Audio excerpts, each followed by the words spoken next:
संजय सिंह जी, भाई आपकी पार्टी मतलब उसमें भी मोदी जी इतना रहस्य, रोमांच, सस्पेंस क्रिएट कर देते हैं कि बाकी लोग राजनीति करें कि ना करें, मतलब क्या चाहते हो आप? क्या ऐसी ऐसी सुरसुरिया छोड़ देते हो और फिर आपके संसदीय कार्य मंत्री आते हैं, वो कहते भाई साहब बताइए हम लोग कल्पनाओं का क्या उत्तर दें? और प्रधानमंत्री जी धीरे से सुबह बोल जाते सत्र छोटा है लेकिन ऐतिहासिक होगा, बात खत्म। उसके बाद तो फिर बवाल मची जाएगा। अमिताभ जी, जी प्रधानमंत्री श्री नरेंद्र मोदी जी ने, पूरी कैबिनेट ने और वर्तमान में जितने लोग हैं सब देश को एक बहुत बड़ा सौगात, अपना पार्लियामेंट जिसके अंदर कल से लोग बैठेंगे, सदन में संसद बैठेंगे, हमें लगता है इसका मुबारकबाद आपके चैनल के माध्यम से दे दें। दूसरी बात, कौवा कान ले गया, आपका मुहावरा बड़ा सुंदर सुंदर है, मैं उसी को दोहराता हूँ। कौवा कान ले गया और हम कौवे के पीछे दौड़ गए। विपक्ष में भी यही स्थिति। मोदी जी ने कहा कि हम सदन में सत्र बुला रहे हैं और विपक्ष अपनी अपनी अलग अलग अंकगणित को कहा, इंडिया से डर गए, ये शब्द, ये जो हम लोग का एकीकरण है उससे डर गए। अरे ये तो पहला फुट का पहला बीज है।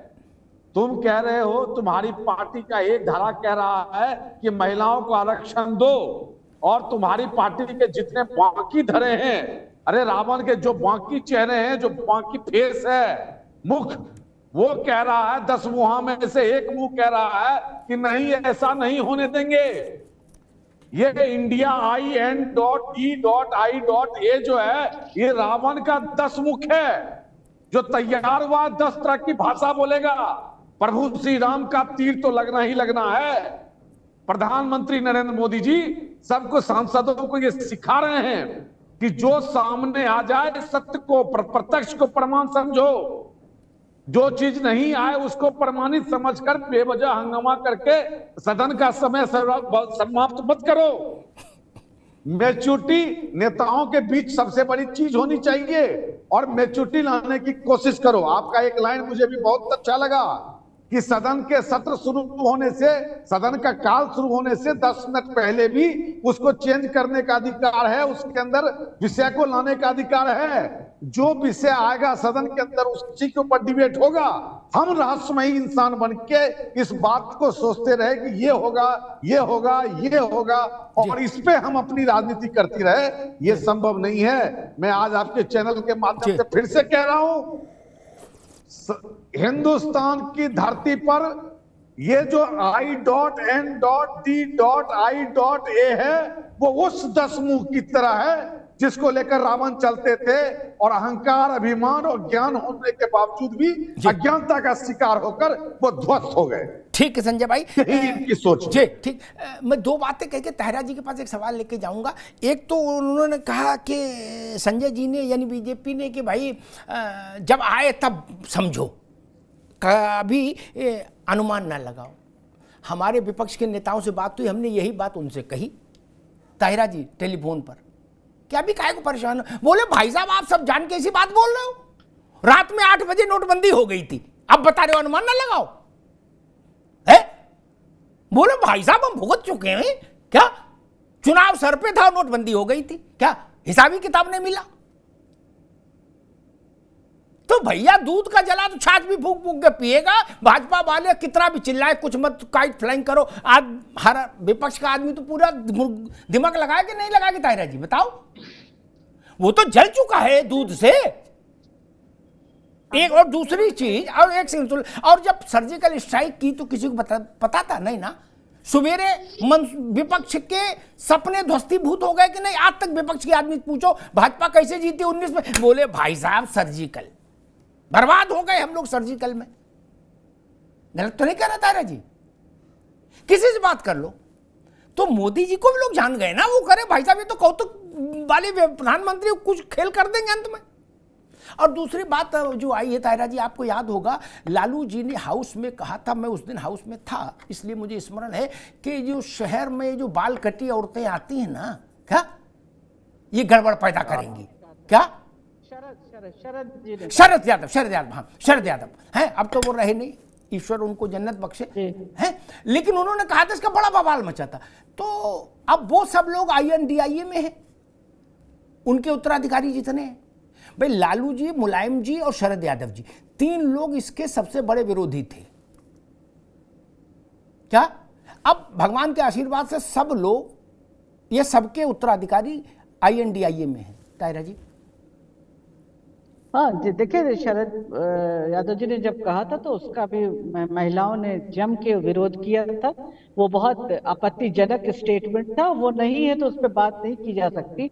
लेकिन देखिए महिलाओं के विरोध में स्टेटमेंट सभी नेताओं, सभी पार्टी के नेताओं ने दिए हैं, ये किसी एक पार्टी का नहीं है। और मुझे लगता है कि अब मोदी जी क्या करने जा रहे हैं, क्या नहीं करने जा रहे, मैं पॉलिटिकल एंगल से नहीं कह रही हूँ, लेकिन महिला बिल जो है, विमेन बिल, ये पास, रिजर्वेशन बिल पास होना चाहिए, क्योंकि 27 साल से लटका हुआ है। देखिए, और महिलाओं की एम्पावरमेंट की बात आप नहीं कर सकते, आप बात नहीं कर सकते कि हमने इनइक्वालिटी हटा दी है, क्योंकि इनइक्वालिटी एग्जिस्ट कर रही है, क्यों नहीं पास हो रहा है। तो इस बिल को पास होना चाहिए। मुझे लगता है ये और नेताओं को भी समझना चाहिए, देश बदल रहा है, सोसाइटी बदल रही है, यंग जनरेशन अब अलग तरीके से सोचने लगा है। तो जाहिर है पहले आप महिलाओं का जो यंग, हमारी बच्चियां जो निकली हैं वो वोकल है, अब वो किसी भी समुदाय से हो वो वोकल है। बिल्कुल ठीक बात जी, ठीक बात जी, नहीं ठीक होना चाहिए और अपोजिशन को भी करना चाहिए। ठीक बात है, सब मानते होना चाहिए, लेकिन जो पुरानी गांठें पड़ी हैं वो नहीं खुलेंगी तो कैसे होगा, ये भी एक बड़ा प्रश्न है। त्रिपाठी जी, भाई 1 मिनट, तायरा जी 1 मिनट, अरे 1 मिनट, जब अब फिर हम वही बात खरी बोल देंगे तो फिर बुराई भलाई करा देते हैं आप लोग बीच बीच बोल के।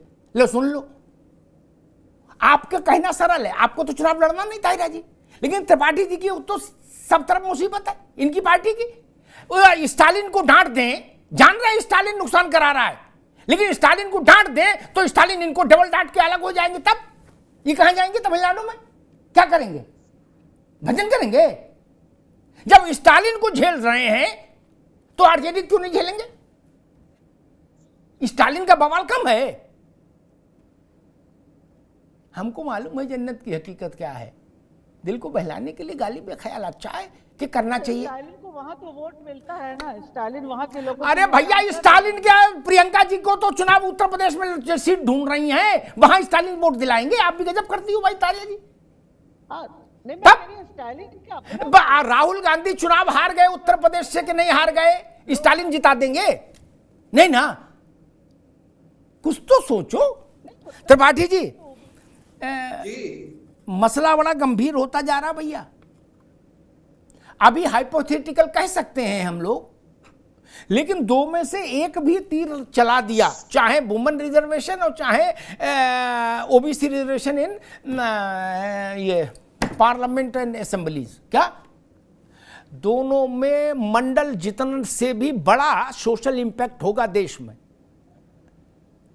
नहीं अमिताभ जी, 44 करोड़ वोटर था 19 में महिला भारत में, और इस बार वो 55 के आसपास होगा ऐसा माना जा रहा है। 24 में 55 करोड़ वोटर लगभग महिला होगा त्रिपाठी जी। और OBC आपको पता ही है कितनी बड़ी आबादी है देश में त्रिपाठी जी। जी अमिताभ जी, आप एक चीज ध्यान रखिएगा, काट की हांडी बार बार नहीं कर रही है जी। जो मोदी जी की राजनीति है, जैसे अभी आप कह रहे थे कि उसमें कौतुक है, कौतुक की जरूरत आपको तब पड़ती है जब आप जमीन पर कोई काम न कर रहे हैं। अगर वो आपने हकीकत में राजनीति में विकास के मुद्दों को शामिल किया होता तो इस देश के आम जनमानस की आकांक्षाओं और इच्छाओं के आधार पर सरकार चलाई होती तो आज मोदी जी को कौतुक करने की जरूरत नहीं होती। दूसरी, आप कह रहे हैं इनमें से कोई एक तीर चल जाए, अरे ऐसे तीर मोदी जी कितने चला चुके, लेकिन अब देश की जनता, मैं आपसे बड़ी संजीदगी से कह रहा हूं कि आज देश की जनता विपक्ष बनी हुई है। कोई चाहे इंडिया का नाम घमंडिया करे, चाहे इंडिया लाइन करे, मोदी जी ही अपने भाषण में 4 बार नाम बदले, लेकिन अब इनसे कोई फर्क नहीं पड़ रहा है। देश का आम आवाम, मैंने ये निवेदन किया नहीं इंडिया है कि इंडिया है, इस झंझट में पड़े। मैं तो ये पूछ रहा हूं भैया, OBC रिजर्वेशन या वुमेन रिजर्वेशन, इसका क्या लेना देना कि मोदी जी ने मुद्दों पर बात नहीं की, इससे बात नहीं की? ये जब भी जिस दिन भी ये फैसला हो जाएगा, भारत की राजनीति बदल जाएगी, ये जान लीजिए। अमिताभ जी, महामानव की कोई नियति अगर जो वुमेन रिजर्वेशन की होती, जो महिला विरोधी है, जो अपनी पत्नी का सम्मान नहीं करता है, अपनी पत्नी को छोड़ के बैठा हुआ है, विवाहित है, अविवाहित है, ठीक ठीक त्रिपाठी जी अभी रुकना होगा, ठीक ठीक त्रिपाठी जी अभी रुकना होगा भाई। एक मिनट संजय जी, हम आपके पास आ रहे हैं, ऐसी टिप्पणियां नहीं करिए। फिर अगर बीजेपी वाले मान लीजिए फिरोज गांधी और इंदिरा जी का चर्चा करें, वो भी ठीक नहीं ना। तमाम चीजें पब्लिक डोमेन में है, इसलिए ऐसी बातें मत करिए मित्र, मर्यादा रखिए। और दूसरी बात, मैं संजय आप जवाब दीजिएगा, लेकिन मैं एक बात कांग्रेस से कहूंगा कि कोई चाल नहीं चलनी दिस दैट। आप लोकतंत्र के दरवाजे आपके पास ताला नहीं बंद करने के लिए। सरकार को भारत की जनता ने इंपावर्ड किया है। 1 बिल लाए, 100 बिल लाए, 500 बिल लाए, कांग्रेस क्या करेगी? आप रोक लेंगे क्या? बोले अब नहीं हो सकता। अरे क्यों नहीं हो सकता भाई? सरकार होती, जब आपकी सरकार थी तो आपने भी किया। खैर संजय जी, आप क्या जवाब देना चाह रहे थे, बताइए भाई। देखिए, मैं जो भाई साहब बताना चाह रहे थे, मैं उस पर अपना एक छोटा सा विरोध किया कि पर्सनल तो कभी नहीं होना चाहिए, नहीं होना चाहिए। और दूसरी सबसे बड़ी बात, इन्होंने एक लाइन अपना अडॉप्ट कर लिया है, विकास की बात नहीं। विकास क्या? सड़क बनाने को विकास नहीं कहते? क्या 24 घंटे बिजली देने को विकास नहीं कहते? क्या घर घर में पानी पहुंचाने को विकास नहीं कहते? क्या महिलाओं के लिए, सबके लिए इज्जत ढकने के लिए शौचालय बनाने को विकास नहीं कहते? क्या किसान को सम्मान निधि देने को विकास नहीं कहते? क्या एक मिनट क्या युवाओं को लोन देकर रोजगार करने को विकास नहीं कहते? क्या औद्योगिकरण को विकास नहीं कहते? क्या G20 समिट को लाना विकास नहीं कहते? अरे अपने संसद में बैठने को विकास नहीं कहते? देखिए, बहुत आसान है बैठ के झूमना बजाना विकास का। जो मोदी जी ने 9 साल के अंदर विकास की गति बढ़ाई है, जो जिस हिसाब से इकोनॉमिक डेवलपमेंट किया है, जिस हिसाब से युवाओं को रोजगार मिला है, आप एक बिना आंकड़े के विकास नहीं हो सकती। आप आंकड़ा निकाल कर देख लीजिए कि आपका जीडीपी कहाँ चला गया। आप आंकड़ा निकाल कर एक चीज आंकड़ा के साथ बात कीजिए, बिना आंकड़ा के जो है बातबाजी करने की जरूरत नहीं है। कि आपके सरकार के सभी झूठे, क्या सोशल सेक्टर में सोशल सम्मान की बात नहीं चल रही है? क्या नारी उत्थान के लिए कार्य नहीं किए गए हैं? क्या बात कर रहे हो त्रिपाठी जी? और विकास होता क्या है? ठीक, रुकना होगा भाई। तारिक खान साहब, मुझे लग रहा है विपक्ष को थोड़ा और व्यवहारिक होना चाहिए।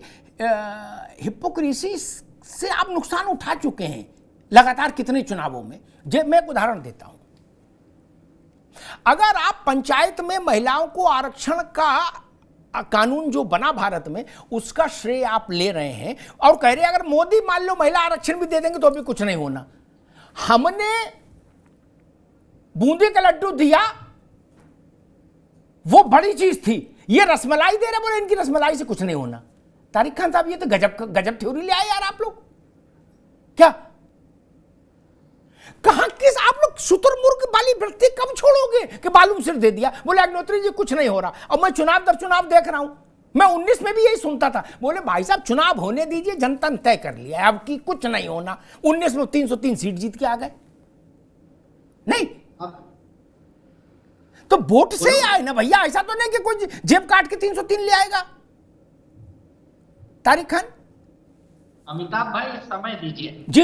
एक तो अपना प्लेटफॉर्म ना बनाइए कि इंडिया गठबंधन का कंपैरिजन रावण से किया जाए।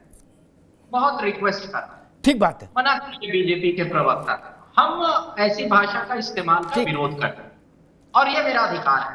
रावण से कंपैरिजन नहीं, लेकिन जब आप व्यक्तिगत किसी के जीवन पर जाएंगे, नहीं वो भी तब या भद्रता आप करेंगे, भाई विपक्ष करेगा तो उसको उसी भाषा में जवाब मिलेगा। मित्र उसको भी कहता हूं। एक मिनट रुके। उमर अब्दुल्ला की मिसेज FIR करानी और कोर्ट में है। क्या हमारी चर्चा का विषय है? नहीं ना, ये उनके परिवार का विषय है। उमर अब्दुल्ला का हम राजनीतिक तौर पर समीक्षा करेंगे, उनके परिवार के जीवन में नहीं झांकेंगे जाके ना। इतनी डिसेंसी तो रखो यार। बिल्कुल। अब मैं कहूं जी जी, देखिए, हिंदुस्तान की राजनीति ने यही जो आज महिमा मंडल हो रहा है, यही इंदिरा गांधी के बारे में भी एक वक्त में कहा जाता था, अमिताभ जी चला गया, खत्म हो, ये राजनीति। और वीपी का क्या हुआ था मंडल कमीशन की रिपोर्ट लागू करने के बाद?